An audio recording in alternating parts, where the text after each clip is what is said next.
Green park স্টেডিয়ামে তখনও কানপুর টেস্টের পুরস্কার বিতরণী অনুষ্ঠান শুরু হয়নি। এ সময় বিরাট কোহলি ড্রেসিং রুম থেকে নিজের ব্যাট নিয়ে বেরিয়ে এলেন দুই দলের ক্রিকেটারদের জটলায়।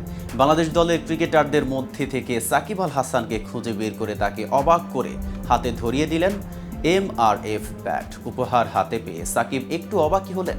পরে সাকিবের কাঁধে হাত রেখে কোহলিকে কিছুক্ষণ কথা বলতে দেখা যায়। এরপর 22 গজে দীর্ঘদিনের প্রতিপক্ষের সঙ্গে কোহলিকে হাসাহাসি করতে দেখা যায়। পুরস্কার বিতরণ শেষে দুজনই হারিয়ে যান দুই ড্রেসিং রুমে। বিস্তারিত থাকছে প্রতিবেদনের বাকি অংশে। আর কেটিভি ক্রিকেট চ্যানেল থেকে আপনাদের সাথে আছি আমি মেহেদি হাসান।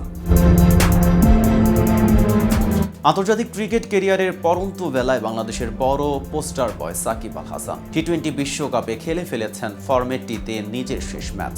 এবার সম্ভবত ভারতের কানপুরে তার শেষ টেস্টও খেলা হয়ে গেছে, কারণ দক্ষিণ আফ্রিকার বিপক্ষে অক্টোবরে দেশের মাটিতে শেষ টেস্ট খেলতে চাইলেও সেটি অনেক জটিলতায় আবদ্ধ। তবে নিশ্চিত যে টেস্টে বিরাট কোহলি ও সাকিবের শেষ দেখা হয়ে গেল। ফরম্যাটটিতে দুজনের রোমাঞ্চকর দ্বৈরথ শেষে টাইগার অলরাউন্ডারকে স্মরণীয় মুহূর্ত উপহার দিয়েছেন কোহলি। ম্যাচ শেষে পুরস্কার বিতরণী অনুষ্ঠানের জন্য দুই দলের ক্রিকেটার জটলা পাকিয়ে দাঁড়ান বাউন্ডারি লাইনের কাছে। তখন ব্যাট হাতে ছুটছেন কোহলি। পরে দেখা যায় সেটি তিনি এনেছেন সাকিবের জন্য। পরে নিজের ব্যাটটি বিদায়ী স্মারক হিসেবে সাকিবের হাতে তুলে দেন। বন্ধুর মতো কাঁধে হাত রেখে কিছু কথাও বলেন ভারতীয় মাস্টার ব্লাস্টার। হয়তো ভবিষ্যতের জন্য শুভ কামনা জানিয়েছেন সাকিবকে। বাংলাদেশি তারকাও সহাস্যে তার জবাব দেন।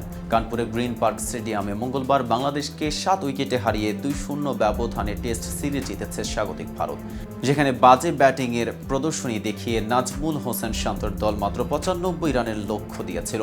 দ্বিতীয় ইনিংসে বাংলাদেশ ব্যাটিং শুরু করে 52 রান পিছিয়ে থেকে এরপর অল আউট হওয়ার আগে তোলে 146 রান। ফলে 95 রানের মামুলি লক্ষ্যে ভারত আগ্রাসী ব্যাটিংয়ে মাত্র 17.2 রানে পেরিয়ে যায়। ভারত আগে চেন্নাই টেস্ট জিতে সিরিজে এগিয়ে ছিল, ফলে কানপুর টেস্ট ড্র করলেও তাদের সিরিজ জয় নিশ্চিত হয়ে যেত। তবে তাদের লক্ষ্য যে আরও বড়। বিশ্ব টেস্ট চ্যাম্পিয়নশিপের ফাইনালে খেলার পথ সহজ করতে হলে রোহিত শর্মাদের জিততেই হতো।